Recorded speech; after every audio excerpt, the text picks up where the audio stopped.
رب العالمين يا رب،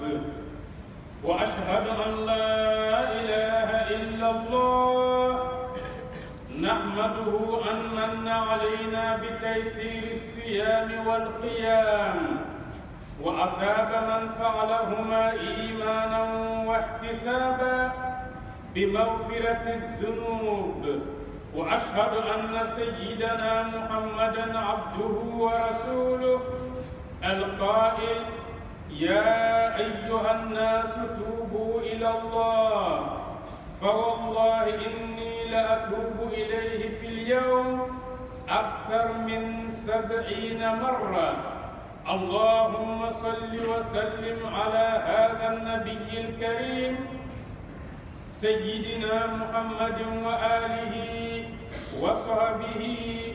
وسلم تسليما كثيرا.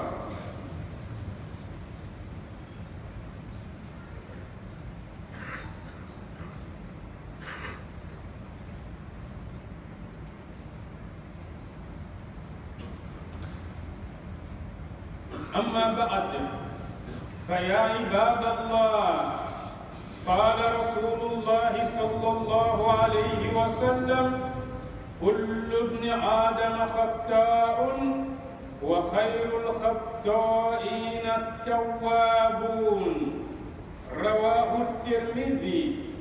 الحمد لله رب العالمين. أم الله تعالى تندوك بركده وكفى بالشريعة كفى مشيتي فناكر الله تعالى كلمبي أمو مسين تندو سبلا أي فن سريعة أم محمد منتون يه نينغا سونغالو يشوني نوغويا أنيه نينغا كلاكا أشو جولي نوغويا أنيه وكفى الله تعالى يليدوتا أني جونتي ماوما نيه سونغالو بشون نينغا كلاكا أشو جو limanya kama ani baraji yini kama Allah Ta'ala ko sikatala abeka junubu bele jelen kafari iye ame Allah Ta'ala deli jomun ka jurumu kafari la ala kanen awye o jaw ando musula o ko fe sharia ka fam kunti Muhammad sallallahu alayhi wa sallam Allah Ta'ala ka jondo akatidendo ali de ko amma ka kuma kan sanu mandola ya ayyuhan nas ya aw adama dew minu kelen do ku ni do ko tue ku jaya ku tue ku se ku tue ku be ala fe ku be ala krafe ni ku senda ne Muhammadu senda nola ne be ka kuma aw de fe sabula ma o mani elli manara abe fo edema ko adama de na mami ni e maslamiya e mo ko foroko de ngaite mo ko makonya o kuma ala krabe ka kuma adama de fe akoy ay tubi kata aw daba mama ay wal mununke ay ala kuta mununke ay danteme mununke ay seki awko ningata Allah Ta'ala makatubi in ala fe ala rasulullah kafo fa wallahi ne Muhammadu kalela alala ninni bi masamin bolo inni la atubu ilayhi fil yawm dumo do ne Muhammadu be tubi kata Allah Ta'ala makle kono akthar min 70 marra mi katta temeshiya biwolon flanka dumo do ala krabe tubi kata alama min katani shiya biwolon flay sahaba ko ko ya jatem ne ala kran nofe ni ala kra sigira sigida o sigidala ko yana ka wili abe tubi kata Allah Ta'ala ma shiya keme na tantuma be kan keta Allah Ta'ala ko ka ya fara temin ka waliya tema na ya so akulu wali tuke ala ya fa ga madili ka wali tuke o bintubi dumo do shi biwolon flamin katani oyi o kuma awmin ne an ganga tubi shi tobi hali an boto so yananga se bisle da ay haramoyi musu na bulu ni rekede be fambe to eni ne am tubi shi tobi hali to te shi kele so ka tubi la kele kono en no kolen do tunumula ala kala min jele do ale ka takatani shi biwolon flamin en no ko le do ite kele ga kele kono am badin kem badin so anga lati anga sek anko ko ma ba fa Allah Ta'ala ka kishi ani nema chama kan inte bainka ana so dundu ana ka sahaba ani ma mun senda asenda nona fa al qiyamah jokeneka ala kan nen aw ye ko te baw alo muso bawla fa ya ibadallah jom ba islamio anga sira Allah taala ni anga an yere kun fese wali ala ay wali munke ka Allah taala ka fese ni enni mauta don anyi minke ga amba don anyi minke songolo kono enni mauta don anyi nganya tukumu misiri sintiu badun sigi nyogon barake nyogon ala ba don de enni ay yuma mun ke kilo la mauta don ga ala ba don akara ala nyana o kuma Allah taala dini dini au ala kanga baro ke mon adinganya nyoye ala kananga bare ke tuguma aninganya tuguyi o kuma anga nyere ko seke yani Allah taala ka seke le dunche yala mun di bara lin karo in kono yuma ani tuguma na sabla sumalo dunana majibina anka nga a ikado sumalo ta kuma sera de tunambai tuna herama ata kuma sera o kuma o tunambai imma aka sheria anunye ka ko alay a karsa minye karsa denye a ala ay fantaw tibitu sumalo ko manda ayika sumbao ayunya tisse sumalo kono yetimedeum a hamina nuka ko sumalo kono friato a ika dombai ay friato to susalo de sigi ñogon ni baraka ñogon amanta to kula o kuma ninde sheria ñumani sumalo ka sheria tiara la karsa ama misri bla tafsir kero ko te fako ala ko kero te fako niya yena to qur'an kalana adu wajul lamena wal ma anyeshinendo akabarama sabula be barama no ke no fene ala to di ni be ka jakoke abi ko mi be ka fa subhanallah alhamdulillah la ilaha illallah allahu akbar ngani kalon tiga dro e ka jakoko ala batola kara ala ko tay wa mamnu be biro kono bara fena na ruben to yala koy ngani fu facture signé dro agora ala batola kara ala ko tay wonima fantan don nana e o lasigi ko fama keka do folo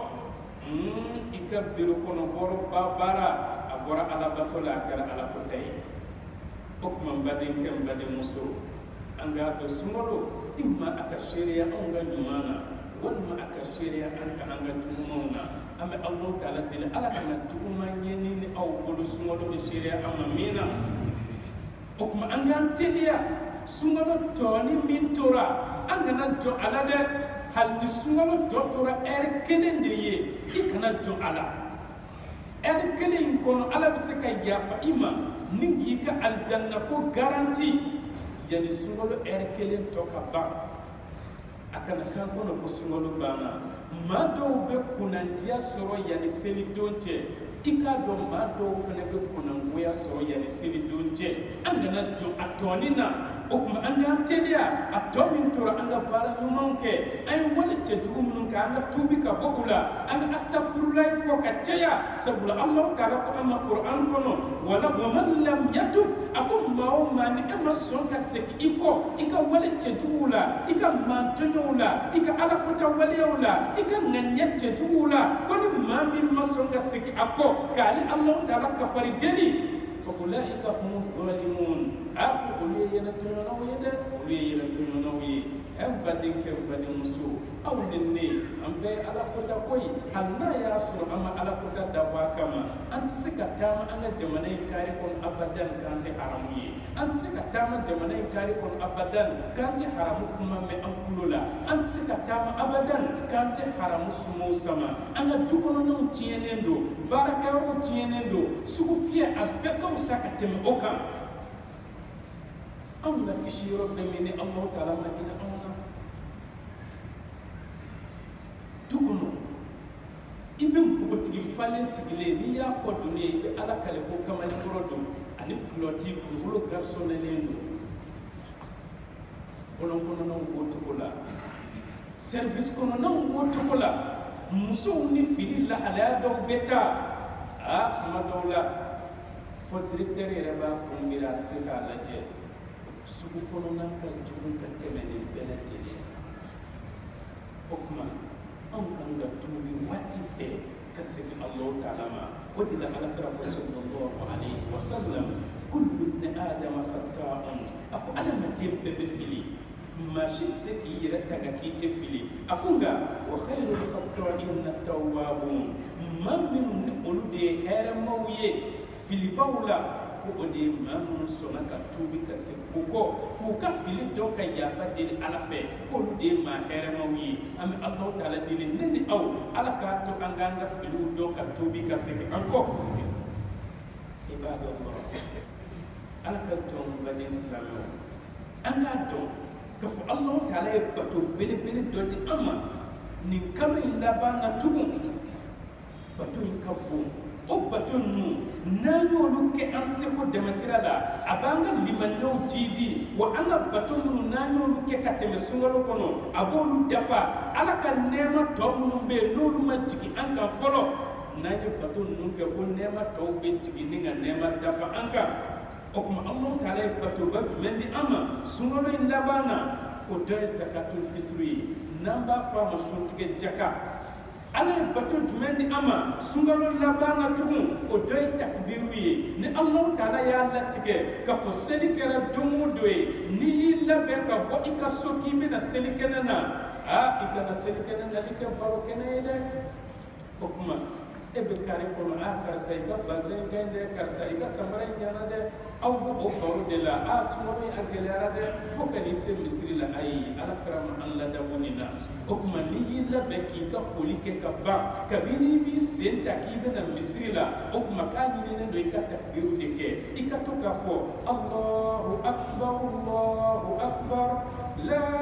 ilaha illallah Allahu akbar Allahu akbar walillahil hamd Allahu akbar kabira walhamdulillahi kathira wa subhanallahi bukratan wa asila wa la ilaha illallah Allahu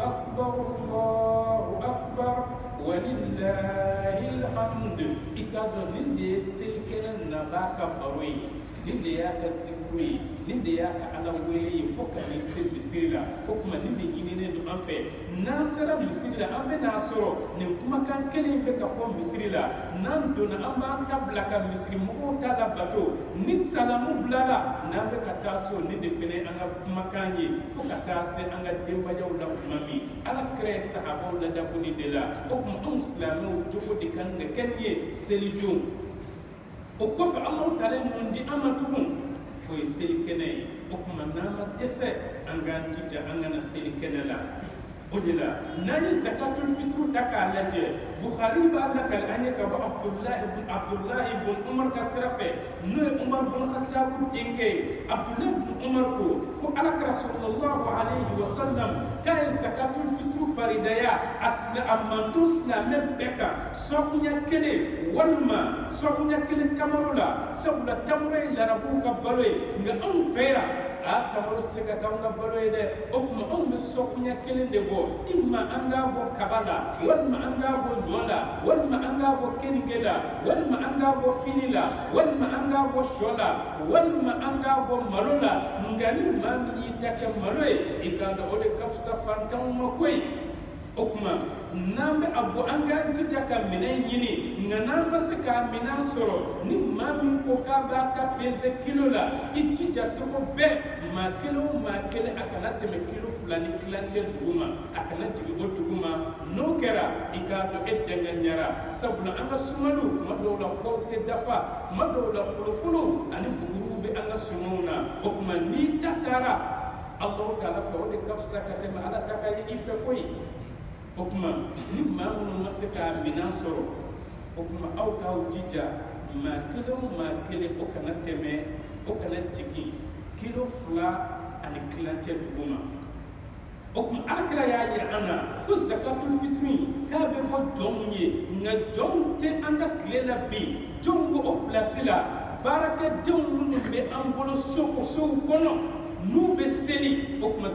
an tija an ga zakatul fitr bo uyi nga na ya so o te seli hal ni yera wolo den do be min te seli ate be zakatul fitr ka wai sabula zakatul fitr te bo seli bali nga mauma be seli na bi ka marakono akeri ka baraka denyo akeri ka lamoli denyo ki ka zakatul fitr bo abe akera cheo akera musuyo debsen ma koroba manda manna be seli ki ka zakatul fitr bo aye ko o kofe ala kra o sahaba nyamaria ku ka zakatul fitr di yanun ka bo ka ta seli kenala ودنا ابن عباس على بالك الأني وأنا صلى الله عليه وسلم أي شنتك جكاي فريديا ولسا شنتك جكاي كسبابوي أما من كان منفو أما كلو كان منفو أما كمالا منفو أن يبتو حرام منك أن كلو بحرام من لمه أن زوم ببالك تو حرام منك أن بلو بحرام من مسها كسر أن سكوتالا كي كادو كل نوم بنورو شون دلك شون نكو نو sun noko fen noko len dunti yel ala fe o kuma sun be ta gulo sankaba yoro dola atisi alama ngani zakatul fitri mboro mi ki ka do noko fen be sunna aba be woro ka wala na be bina oro be sun be yele kata Allah taala yoro o kuma mbade kem bade muso inti jasel ma fini ko kani yina zakatul fitru kada muso kan nasuma ko mun ka fini kala ko aw yaw tija o kana aw nya zakatul fitru ko sabula zakatul fitru dabura shumba nyumu de kama ama shun kase Allah kalama ndo yana asaniyale ngani tiya shugula engina ikalla harakoko amba denke mbade muso barabe ele ibolo de ama Allah kala dile alaka hakli nyumandi ambele dilema ودلا على كرب صلى الله عليه وسلم وكفر الزكاة الفطر كابك السببية كفانتون فين اللبني ودلا على كرب كان تيجا كفانتون كاريكا ودنيما يلوكان عند السيدون وكمانية زكاة الفطر دي إكادو فانتام بلا جلبا يرمنه ماشيت دلك نانا فور إني كدبا بني سوجالا إن يوغنا دوبة كان إن دلي سيدون وكارسا مسكا دومين سورو أبدين كم بدين مسو إكنا سوكاني delisa ni somina dron wuli kata ka seli musa kadama ala krapo kanga naso abadan fantaw ka deli ka seli do okuma mi Allah taala dil ala kana deni aw disa anyira kunkoro mauma koni o zakatul fitru di ka konseli kenenye okuma ke ka jaka kera jaka mi menena ngani ay zakatul fitru di seli kenen digine ko fe ko zakatul fitru tarakida eka sun foni ala inana ela ka sanya bonte sanya to kala to kunde sanya to kala am Allah taala dilinde aw anga sun ala ka sanya angolo o ko zakatul fitru ka do wajibiya maka mami ni ka shukele ni klekele balo bi bolo shukele ani klekele no balo bi bolo to mimbe kiti ka zakatul fitru ko bola ka shini di alama ni ala sona shini ba soro yi ka balo wala soro to ko ni ya bo Allah taala jati kama nga balo mimbe bolo na ta shukele ni klekele balo bo e ka balo bebe klekele drom balo ma o kuma te kana zakatul fitru bo sabula ni ay ka klekele balo takata di ngodo ma ko na zakatul fitru demba be ko na jako ya bita delli keda ni amata delli keda demba ya bita delli keda o kuma ni klekele drom balo bi bolo ki kana ko ika to ni Allah taala no yaki basara ngani shukele ni klekele balo bi bolo atomimbe ki ka zakatul fitru bobola am Allah taala dele ala kana ne aw dese zakatul fitru la o ko fe o zakatul fitru ko maoma bika marakono ika kola kono nana kiki tija nima dese ika bo akelengelen bele jelenye no yika dudewnye ngakani ninendo akabo balo de la ikom ay balo munu fo no e kaba wal masano wal makenge wal mafini wal masho wal mamalo kabisika boni bele jelena nga Abu Hanifa no e anga almamun katcha korobaye aliko kabe be ikika zakatul fitru qima bo no ya vale valeri na ya soro balo kilo be fer balo kilo e keme o kuma iba jatemne ma kele o ka zakatul fitru kan ga be keme fula ani biduruma o kuma kibe dude haka faranyo ka warta ka di fantandoma Abu Hanifa kote na ala almami to saba oluko ma ye ka kan ga bo warila kan ga bo balo de la ko di tekai ngani baraka ni fe ni be ala karaka sunna sallallahu alaihi wasallam odla Abdullah ibn Umar aliko ko ala krayo lu nyamariya sallallahu alaihi wasallam ku ka zakatul fitr bo yani adama deun ka bo kata seli kenana mamna ala krayo nyamariya kandi ko Abdullah ibn Umar yara kun kera ali ba ka zakatul fitr di ka ko seli kenenye ni kile wal makle fla o ba yira ana kabini bi fajri zakatul fitr boli atanga damine kabini bi fajri be jikin o kuma ko zakatul fitr boli ka damine o kuma ame bike ala fokata se shinima ni shinima ke seli ame shinikala fokata se shinikene seli kene jigin kuma ma o kuma zakatul fitr na ya soro mamu ka fo molo setuye ni ba ke yoy wal makaba wal ma o femu glani ka gele e ki ka zakatul fitr bo bi no kera fantom se ka folo ka ke dumini ka be seli kene ma ngani etara nyo folo bali ni fantama seli tsoko mada jona ko o muso ko susu ni ko ka kila ko mugubo ko ke bashi ka bekle la fanama iko ni baloda ma nga sekelo ko kuma Allah taala dilala ka sababu mandi wadla atiya ni alaka ka sahaba muso bele doy aliko ko alaka yo lu nyamariya sallallahu alaihi wasallam ko ka muso num bele jelen labo sultika seli do ali seli baddo ko muso koroni halna ya surata maka gelawma madama ni talitika tora yo umma kana misrila o kuma ko bele jelen kana seli kenana muso num bele ladala ko ango lu fenen labo o kana na olute do misri kono da olube do misri kare kono nana munkama ko sabula seli kene hina do de be tigi ka bo Allah taala yoro o hina nyugo na tigi sankono wali sa am muso ni am baw kana kuman ya ola ko an kana nu bele jele ni seli kene na o kuma munu be ladala oluka to misri kare kono munu be bange jolila oluka to misri kare kono munu dew te so jamana nu be kure olu fene ka to misri kare kono sabula na fora eni dembe ka kure misri kono mawni nyonte ikada ka bato alaba be kan to yoni o kuma anga tasiri anga dembe yo labo kana nga ambe biklemina anga na dembe ya bela boka dula wolonto hanna kara mo kele mo fula o ka du koloshi sabula ni dembe ya bela bo ni baraji ban no fe itara soro tikitige ma do tara fo iko ni makoloshi ka seli de ka dusuka shiye ibolo anga Allah taala dil ala ka sababu mandi ama odin alakara sallallahu alaihi wasallam suntiga seli do alakara kuntena seli kene ka abadan faka tamaro de dama dum okuma ni Allah taala seli do nyira an kene mana akamnente ikana ka Sulaiman dominike ni mami ye daraka du kana seli kene la odi ka baraji ka bon ka teme maka mami madaraka du nga seli ba do ni mami madaraka do odi ka baraji ka boni daraka dunai nga amena seli min ke sisa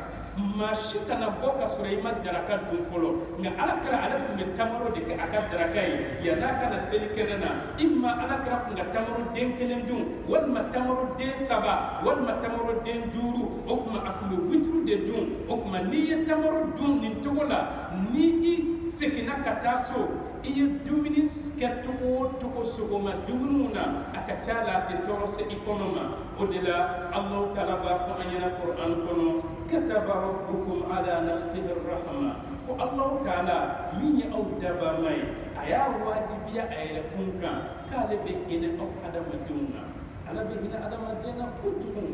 amit de kuni toro fona ala tele anyira kundi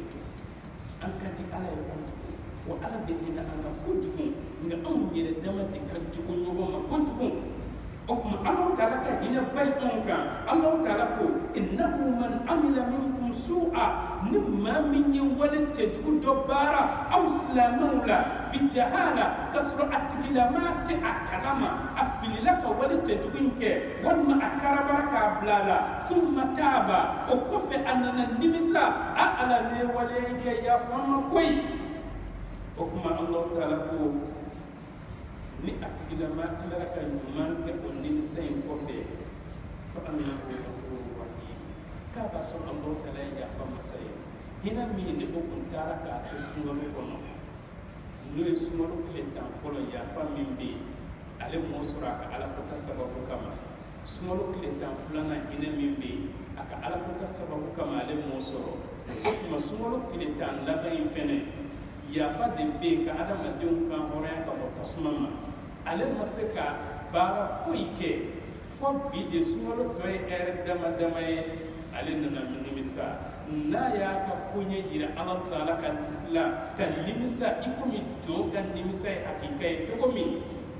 ko Ala Taala fɛn o fɛn tɛmɛna i ka sunkalo kɔnɔna na k'a b'a bɛɛ yafa i ye maaw ye fasamantiya min sɔrɔ ka tila k'a bɛɛ dafalen d'i ma o tuma n badenkɛ n badenmuso tubi bonda dayɛlɛlen don an bɛ Ala Taala deli ne ni aw Ala ka tubi minɛ an ye nka Ala kana an fara maaw kan Ala kɛra bɛ kuma maa min kan dɛ